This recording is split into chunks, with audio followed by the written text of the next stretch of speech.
Halo teman-teman, di sini saya akan menjelaskan tentang tugas anatomi fisiologi sistem pencernaan pada manusia. Dosen pengampu Hendrik Didiharto, Skepners, MPD. Nama Yumina Bora, NIM 2213-2704, kelas D, reguler 2, RMIK, semester 2. Sekolah Tinggi Ilmu Administrasi Setia Malang, Prodi D3, Reka Medis, Informasi Kesehatan 2022. Nah, di sini saya akan menjelaskan tentang sistem pencernaan pada manusia. 1. Mulut. Proses pencernaan dimulai di dalam mulut, tempat terjadinya pencernaan mekanis dan kimiawi. 2. Kerongkongan esofagus. Kerongkongan adalah saluran yang menghubungkan mulut dengan lambung. 3. Lambung. 4. Hati, pankreas dan empedu, usus halus. 6. Usus besar. 7. Rektum dan anus. Sistem pencernaan pada manusia beserta gambar dan keterangan. Sistem pencernaan pada manusia. Human Digestive System. Sistem pencernaan makanan pada manusia. Pada dasarnya semua makhluk hidup harus memenuhi kebutuhan energinya dengan cara mengkonsumsi makanan tersebut kemudian diuraikan dalam sistem pencernaan menjadi sumber energi sebagai komponen penyusun sel dan jaringan tubuh dan nutrisi yang membantu fungsi fisiologis tubuh. Di pembelajaran biologi tidak pernah lepas dari manusia dan anatomi manusia. Kali ini akan kami jelaskan sedikit tentang sistem pencernaan makanan pada manusia yang tak kalah pentingnya dengan sistem peredaran darah kita. Proses pencernaan pada manusia sendiri melibatkan beberapa organ seperti mulut, kerongkongan, esofagus, lambung, ventriculus, usus halus, usus besar. Sistem pencernaan pada manusia. Seperti gambar yang di samping ini. Nah, pencernaan makanan merupakan proses mengubah makanan dari ukuran besar menjadi ukuran yang lebih kecil dan halus, serta memecah molekul makanan yang kompleks menjadi molekul yang sederhana dengan menggunakan enzim dan organ-organ pencernaan. Enzim ini dihasilkan oleh organ-organ pencernaan dan jenisnya tergantung dari bahan makanan yang akan dicerna oleh tubuh. Saat makanan yang dicerna akan diserap oleh tubuh dalam bentuk yang lebih sederhana. Proses pencernaan makanan pada tubuh manusia dapat dibedakan atas dua macam, yaitu proses pencernaan secara mekanik, yaitu proses perubahan makanan dari bentuk besar atau kasar menjadi bentuk kecil dan halus pada manusia dan mamalia umumnya. Proses pencernaan mekanik dilakukan dengan menggunakan gigi. Proses pencernaan secara kimiawi enzimatis, yaitu proses perubahan makanan dari zat yang kompleks menjadi zat-zat yang lebih sederhana dengan menggunakan enzim. Enzim adalah zat kimia yang dihasilkan oleh tubuh yang berfungsi mempercepat reaksi-reaksi kimia dalam tubuh. Proses pencernaan makanan pada manusia melibatkan alat-alat pencernaan makanan. Alat-alat pencernaan manusia adalah organ-organ tubuh yang berfungsi mencernakan makanan yang kita makan. Alat pencernaan dapat dibedakan atas saluran pencernaan dan kelenjar pencernaan. Kelenjar pencernaan menghasilkan enzim-enzim yang membantu proses pencernaan kimiawi. Kelenjar-kelenjar pencernaan manusia terdiri dari kelenjar air liur, kelenjar getah lambung, hati atau hepar, dan pankreas. Berikut ini akan dibahas satu persatu proses pencernaan yang terjadi di dalam saluran pencernaan makanan pada manusia. Nah, saluran pencernaan manusia. Mulut. Proses pencernaan dimulai sejak makanan masuk ke dalam mulut. Di dalam mulut terdapat alat-alat yang membantu dalam proses pencernaan, yaitu gigi, lidah, dan kelenjar ludah air liur. Di dalam rongga mulut, makanan mengalami pencernaan secara mekanik dan kimiawi. Beberapa organ di dalam mulut yaitu gigi. Gigi berfungsi untuk mengunyah makanan sehingga makanan menjadi halus. Keadaan ini memungkinkan enzim-enzim pencernaan mencerna makanan lebih cepat dan efisien. Gigi dapat dibedakan atas 4 macam, yaitu gigi seri, gigi taring, gigi gerahan depan, dan gigi gerahan belakang. Secara umum, gigi manusia terdiri dari 3 bagian, yaitu mahkota gigi atau krona, leher gigi atau kolum, dan akar gigi atau kradix. Mahkota gigi atau puncak gigi merupakan bagian gigi yang tampak dari luar. Setiap jenis gigi memiliki bentuk mahkota gigi yang berbeda-beda. Gigi seri berbentuk seperti pahat, gigi taring berbentuk seperti pahat runcing, dan gigi geraham berbentuk agak selidikris dengan permukaan lebar dan datar berlekuk-lekuk. Bentuk mahkota gigi pada gigi seri berkaitan dengan fungsinya untuk memotong dan menggigit makanan.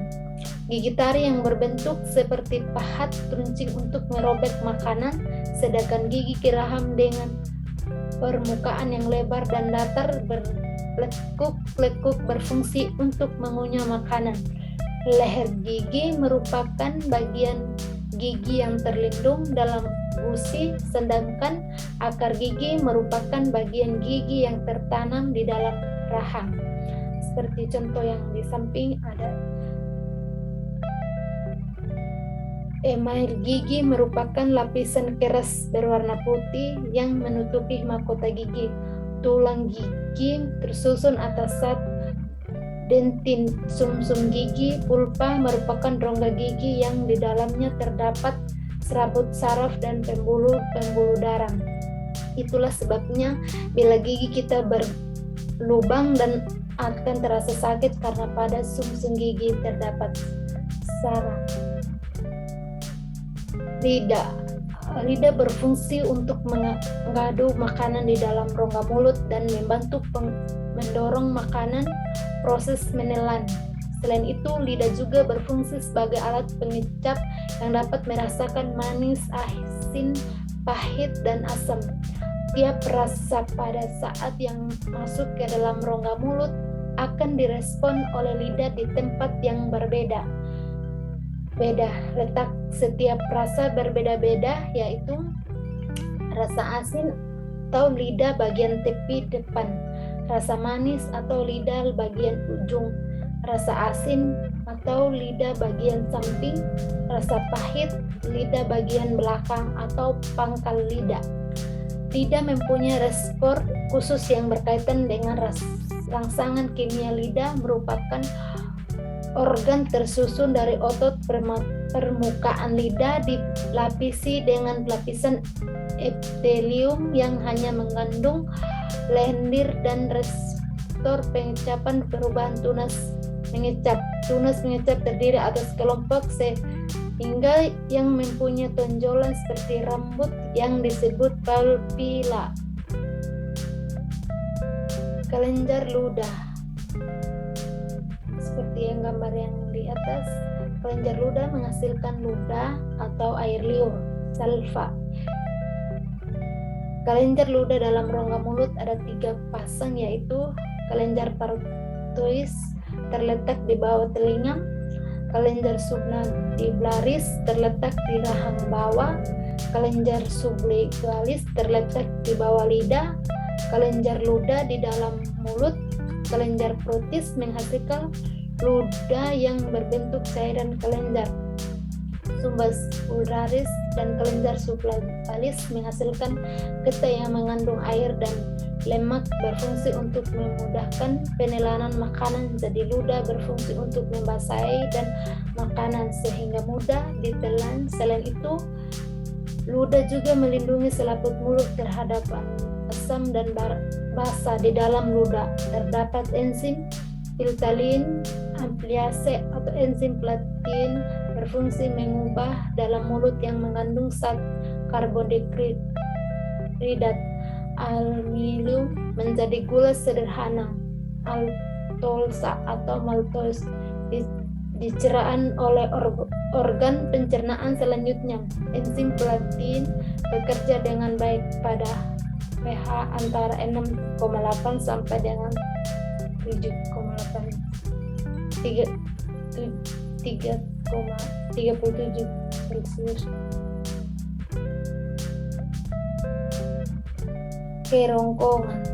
Kerongkongan esofagus merupakan saluran penghubungan antara rongga mulut dengan lambung. Kerongkongan berfungsi sebagai jalan bagian makanan yang terletak di kukunya dari mulut menuju lambung. Jadi pada kerongkongan tidak terjadi proses pencernaan. Otot kerongkongan dapat berkontraksi secara bergelombongan sehingga mendorong makanan masuk ke dalam lambung. Gerakan kerongkongan ini disebut gerakan peristalsis. Gerakan ini terjadi karena otot yang memanjang dan melingkar di dinding kerongkongan mengerut secara bergantian. Jadi gerakan peristalsis merupakan gerakan kembang kempis kerongkongan untuk mendorong makanan masuk ke dalam lambung.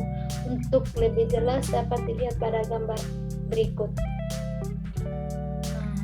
Dari mulut makanan ke lambung, gerakan otot kerongkongan saat mendorong makanan seperti gambar yang di atas. Gerakan peristalsis dalam kerongkongan. Makanan berada di dalam kerongkongan hanya sekitar 6 detik. Bagian pangkal kerongkongan, faring, berotot luring.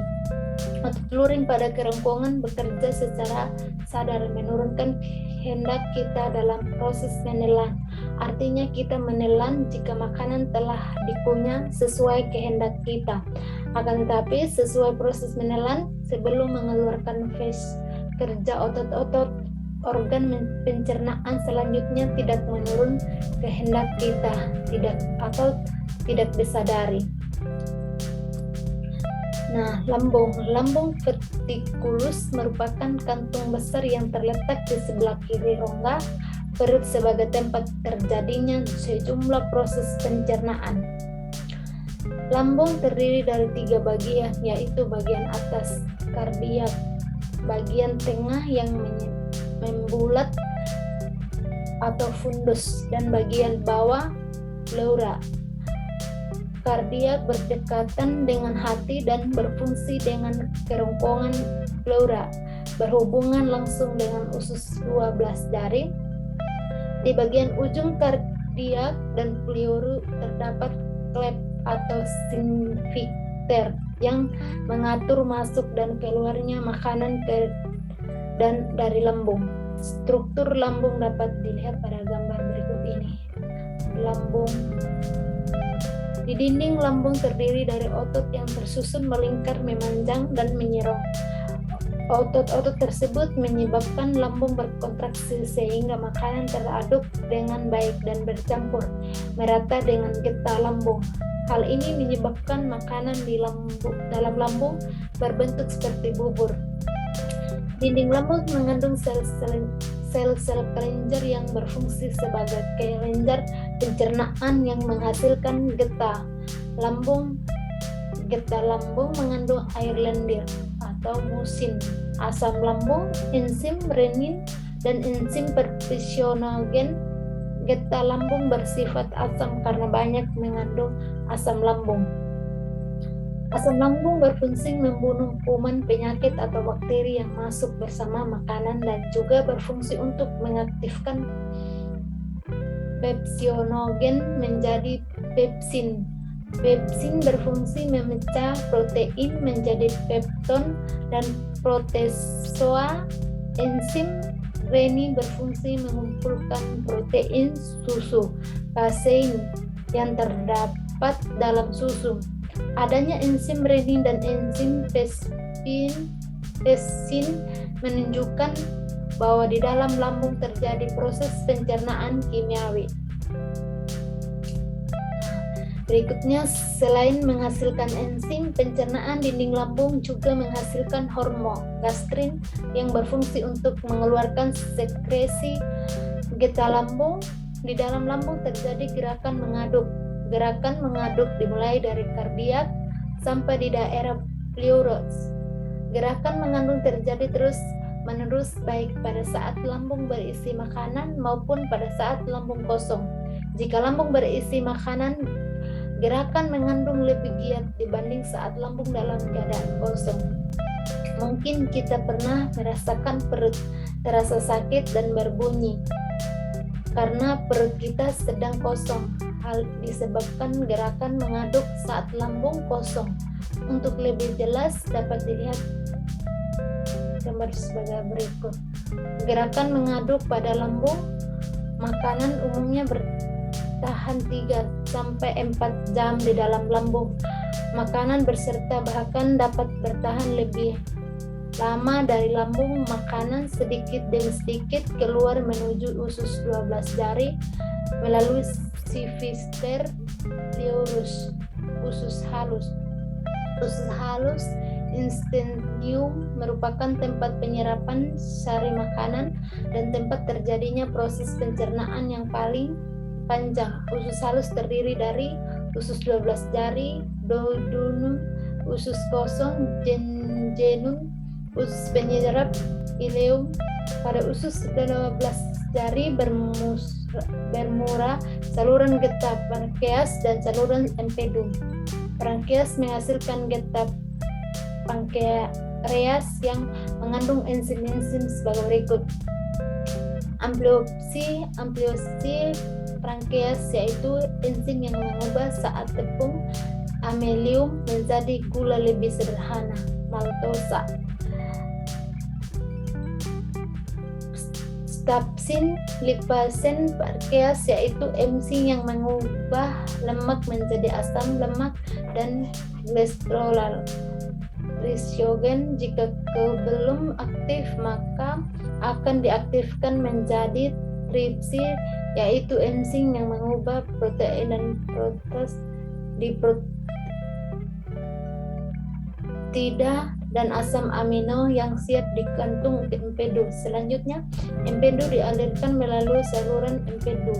Belas jari empedu mengandung garam-garam empedu dan saat warna empedu di pleurin, garam empedu berfungsi mengeluarkan lemak. Saat warna empedu berwarna kecoklatan dan dihasilkan dengan cara merombak sel darah telah tua di hati. Saat warna empedu memberikan ciri warna coklat pada empedu. Untuk lebih jelas dapat lihat berikut pada bagian usus 12 jari bermula saluran getah pankreas dan saluran empedu. Selain enzim dari pankreas, dinding usus halus juga menghasilkan getah usus halus yang mengandung enzim-enzim sebagai berikut. Maltase berfungsi mengubah maltosa menjadi glukosa. Laktase berfungsi mengubah laktosa menjadi glukosa dan galaktos. Sukrase berfungsi mengubah sukrosa menjadi glukosa dan fruktosa. Tripsin berfungsi mengubah pepton menjadi asam amonium. Enteroxmase berfungsi mengaktifkan trimsinogen menjadi trimpis. Di dalam usus halus terjadi proses pencernaan kimiawi dengan melibatkan berbagai enzim pencernaan. Karbohidrat dicerna menjadi glukosa, lemak dicerna menjadi asam lemak dan gliserol, serta protein dicerna menjadi asam amino. Jadi pada usus 12 jari seluruh proses pencernaan karbohidrat, lemak, dan protein diselesaikan. Selanjutnya proses penyerapan absorpsi akan berlangsung di susun kosong dan sebagian besar di usus penyerap. Karbohidrat diserap dalam bentuk glukosa, lemak diserap dalam bentuk asam lemak, dan gliserol dan protein diserap dalam bentuk asam amino, vitamin erat oleh usus halus. Empedu dihasilkan oleh hati dan ditampung di dalam darah, dan mineral tidak mengalami pencernaan di dalam, langsung diserap oleh usus halus. Di gambar yang di bawah ini, pada dinding usus penyerap terdapat conjut-conjut usus yang disebut vil. Vil berfungsi memperluas daerah bias usus halus sehingga sari-sari makanan dapat diserap lebih banyak dan cepat. Dinding vil banyak mengandung kapiler darah dan kapiler getah pembuluh bening usus. Agar dapat mencapai darah, sari-sari makanan harus menembus sel dinding usus halus yang selanjutnya masuk atau pembuluh litmef, glukosa, asam amino, vitamin yang mineral. Setelah diserap oleh usus halus melalui kapiler darah, akan dibawa membentuk suatu larutan yang disebut misel.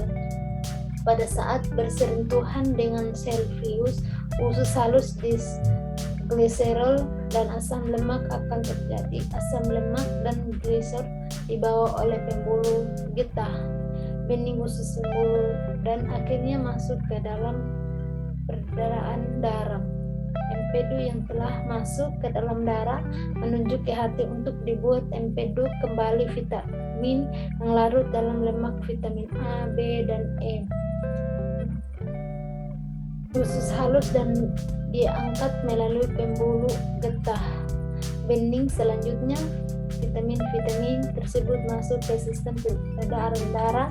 Makanan diserap saat mencapai akhir usus halus. Sisa makanan yang tidak diserap secara perlahan-lahan bergerak menurun menuju usus besar.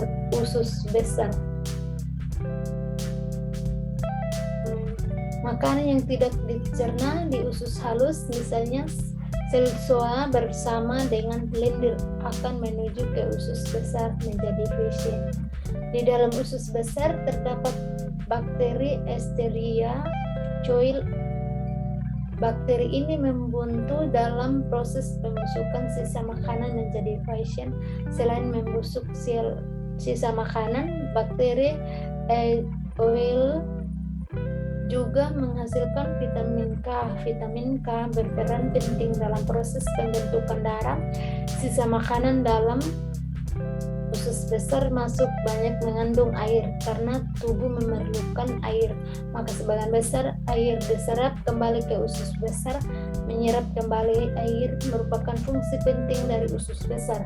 Usus besar terdiri bagian yang baik, yaitu melalui dari usus buntu, appendix bagian mendatar, bagian menurun, dan berakhir pada anus seperti gambar yang di bawah ini. Perjalanan makanan sampai di usus besar dapat mencapai antara 4 sampai 5 jam, namun disusun makanan dapat disimpan sampai 24 jam di dalam usus besar. Feces didorong secara teratur dan lambung dan gerakan peristalsis menunjuk ke rektum. Proses usus gerakan peristalsis ini dikendalikan oleh otot-otot sadar. Anus. Rectum anus merupakan lubang tempat pembuangan feces dari tubuh sebelum dibuang lewat anus. Feces ditampung terlebih dahulu pada bagian-bagian rektum. Apabila feces sudah siap dibuang, maka otot sphincter rektum mengatur pembukaan dan penutup anus. Otot sphincter yang menyusun rektum ada dua, yaitu otot polos dan otot lurik. Jadi proses defekasi buang air besar dilakukan dengan sadar, yaitu dengan adanya kontraksi otot dinding perut yang diikuti dengan menyenderung otot sphincter anus dan kontraksi kolon serta rektum. Akibatnya feces dapat terdorong ke luar anus.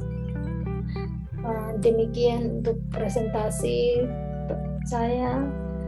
Semoga bisa bermanfaat untuk kita semuanya yang menonton channel YouTube saya. Terima kasih.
Pusing loh.